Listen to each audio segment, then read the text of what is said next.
বন্ধুরা সবাইকে good afternoon. তো আমার এখন পর্যন্ত স্নান হয়নি, কারণ আমার এই বিছানার মধ্যে না অনেকগুলো কাপড় সব পড়ে আছে, অনেকদিন দিয়ে কাচার পরে, আর এইগুলোকে গুছানো হয়নি। তো আমি আজকে ভাবছি যে এগুলোকে আজকে গুছিয়ে নিই। এখন 3 দিন স্কুল ছুটি, আজকাল আর পরশু 3 দিন স্কুল ছুটি।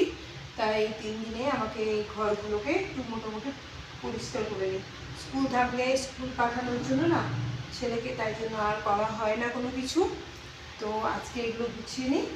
আর এই পরশু দিনই কাচা হয়েছে কাপড়গুলো। পুরো বাড়ি এত ধুলো হয় যে বলার কথা না, এত ধুলো বাড়িতে ভর্তি থাকে ঘর বাড়ি।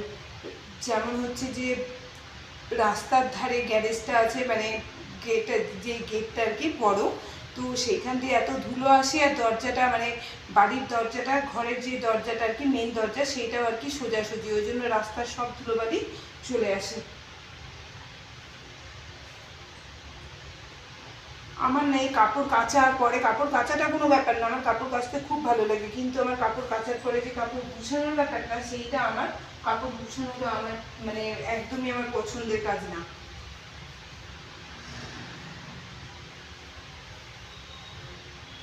আমার ছেলে এত আগোছালো যে মানে কোনো জিনিস পরে নিয়ে তারপর হচ্ছে যে সেইটাকে একদম ফেলে রেখে দেয়। মানে ওর কাপড়ের আর বইপত্রের কোনো গোছগাছ নেই। ক্লাস 8-এ পড়ে, কিন্তু ওর এখন পর্যন্ত কোনো কিছুর গোছগাছ হয়নি, গোছগাছ করতেও শেখেনি।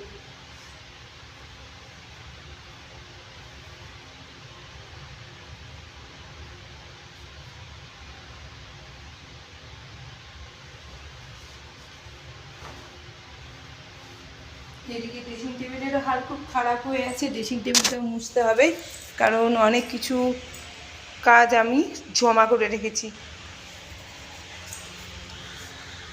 মানে কাজ আর করতে ইচ্ছা করে না, কারণ হচ্ছে যখনই করি আবার সেই একই হাল হয়ে যায়, মানে পরিষ্কার পরিচ্ছন্ন থাকতেই চায় না কোনো কিছু।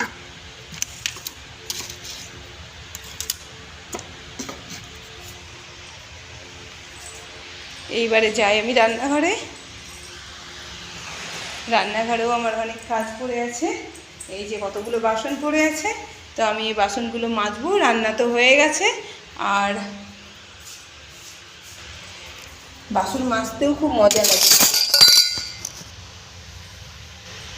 বাসনগুলো মেজে নেবো, বাসনগুলো মেজে নিয়ে তারপরে আমি যাবো স্নানে।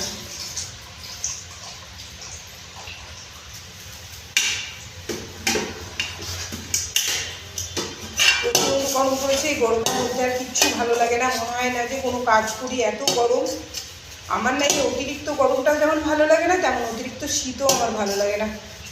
প্রচণ্ড গরম পড়েছে, মাথা খারাপ হয়ে যাচ্ছে।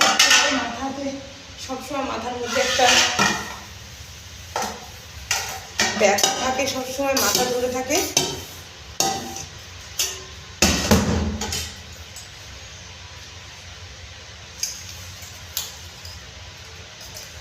তো গাইজ এখন আমি বাসনগুলো মেজে নিয়ে তারপরে স্নান করতে যাব। স্নান করার পরে আমি আবার ছেলেকে খেতে দিতে হবে, ছেলেকে খেতে দেবো, নিজেও খাবো। তো আবার আসবো অন্য একটা ব্লগে। তো সবাইকে বাই। তোমরা সবাই ভালো থেকো, সুস্থ থেকো। আমার কাজগুলো কমপ্লিট করে নিয়ে বাসন প্রায় মাজা হয়ে গেছে। বাসনগুলো আমি একটু এখন যাবো বাথরুমে স্নান করতে, তারপর ছেলেকে খেতে দেবো। বাই।